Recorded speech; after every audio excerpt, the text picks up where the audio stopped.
Hello hi అందరూ ఎలా ఉన్నారు? ఈరోజు ప్రోమో వచ్చేసింది. ఈ ప్రోమోలో యష్మిని గురించి బాగా సూపర్, మనం ఎప్పుడు వినంది ఈరోజు వింటున్నాము. అదేంటంటే శ్రీ సత్య ఒక మాట మనకు తెలియని నిజం ఒకటి చెప్పేసింది. ఈ స్టేజీ పైన చెప్తాదని నేను ఎప్పుడు అనుకోలేదు. వాళ్ళ బ్యాచ్ అంటే హైలైట్ అనుకో. వాళ్ళు 6 తర్వాత ఏక పెగ్లా అనే ఒక సాంగ్తో ఒక మాట చెప్తుంది. 6 తర్వాత తను నువ్వు ఎప్పుడు చూడలేదు సార్ అని.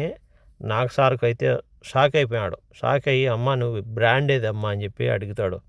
పచ్చి తాగుడుబోతలు నిట్టున్నది ఈ విషయం స్టేజీ పైన చెప్పడం అనేది. చూడ వాళ్ళ అమ్మ నాయనకు అందరూ చూస్తూ ఉంటారు కదా, ఏమనుకుంటారు. ఇది ఇప్పుడు కామన్ అయిపోయిందేమో ఎట్లా మరి తెలియదు.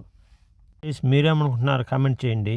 కోన వెంకట గారు బిగ్ బాస్కు వీత్ ఫ్యాను అనమాట. అతను చాలా బిగ్ బాస్ ఫస్ట్ సీజన్ నుంచి చూస్తున్నాడు. బిగ్ బాస్లోకి వస్తున్నాడు, అప్పుడప్పుడు వచ్చి ప్రమోషన్ కోసం ఇంకో దానికోసమైనా వస్తున్నాడు. కానీ అవినాష్కు బాగా క్లోజు. అందుకే ఇంకొకటి కూడా బిగ్ బాస్లో అవినాష్కు మంచి అవకాశము, ఒక క్యారెక్టర్ ఇస్తాడని చెప్తాడు కోన వెంకట గారు. ఆ బ్రదర్ కూడా వస్తాడు, మన సన్నీ విన్నర్ బిగ్ బాస్. అతను వాళ్ళ తేజ వాళ్ళ నాయన ఇద్దరు వచ్చారు అనుకుంటున్నా. పాపం అమరు తేజ కోసం వచ్చాడు అనుకున్నా, కానీ నిఖిల్ కోసం వచ్చినట్టున్నది.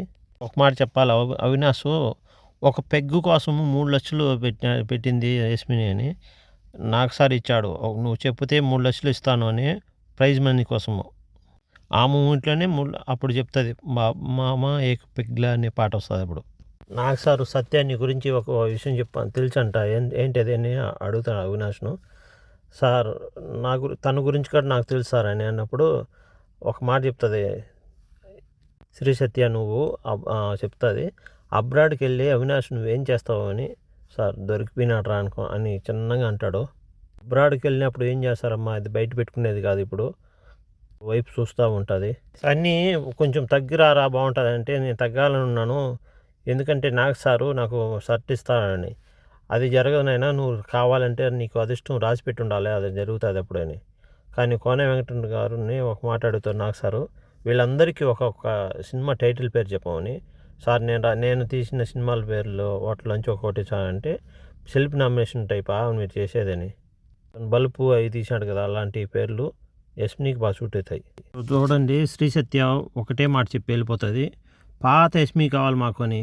అమర్దీప్ కూడా నువ్వు కప్పు కొట్టుకొని రారా, నేనంటే కొట్టుకొని రాలేదు, నువ్వన్నా కొట్టుకొని రారా అంటాడు. కానీ కొట్టుకోవచ్చా అని తెలిసే అతను వచ్చినాడని నేను అనుకుంటున్నాను. అందరూ కప్పులు కొట్టుకురాని అంటే మీ కప్పు ఎత్తుకు మిగతా వాళ్ళు అందరూ ఎత్తుకుపోతే. ప్లీజ్ ఈ వీడియో మీకు నచ్చినట్లయితే లైక్ చేయండి, కామెంట్ చేయండి, సబ్స్క్రైబ్ చేయండి, షేర్ చేయండి.